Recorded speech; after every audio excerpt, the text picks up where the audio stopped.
பிள்ளைகள் இருக்கிறார்கள், அவர்கள் ஒரு பெரிய படிப்பு நுழைவதற்கு உண்டான வசதி வேண்டும் என்ற கவலை. சில தாய்மார்கள் குழந்தைகள் பெரியவங்கள் ஆயிட்டாங்க, அவங்களுக்கு குலமரபு பிரகாரம் வாழ்க்கை அமைய வேண்டுமே. இப்படி அந்த உள்ளத்தில் அனந்த கோடி கவலைகள் ஒரு பக்கம், கண்ணீர் ஒரு பக்கம்.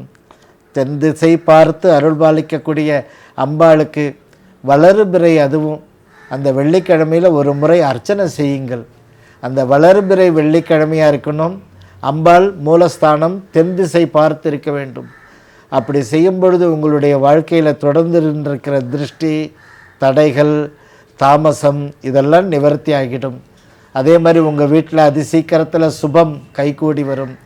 அந்த தென் திசை பார்த்துருக்கிற அம்பாளுக்கு முக்கியமாக வளர்பிறையில் போய் வெள்ளிக்கிழமை அதுவும் அந்த ஒரு குங்கும அர்ச்சனையோ அல்லது ஒரு கல்பூரார்த்தி பண்ணி, அந்த கல்பூரார்த்தி பண்ண உடனே ஒரு 51 ரூபா தட்டில் போட்டு ஒரு தீபாராதனை பண்ண சொல்லி அந்த குங்கும பிரசாதம் வாங்கின்னு வீடு திரும்புங்க. அன்னைய தினம் அம்பாள் அவள் யோசிக்கிறா, ஆஹா வந்திருக்கிறா, தொழில் அமையணுன்ட்டு, பொண்ணுக்கு நல்ல இடத்துல கல்யாணம் அமையணுன்ட்டு, இப்படி ஒவ்வொரு கோரிக்கைகளோடு வரும்போது அவள் பார்த்துடுறா அம்பாள். அதை அதிசீக்கிரத்தில் அவள் நடத்தி கொடுப்பா.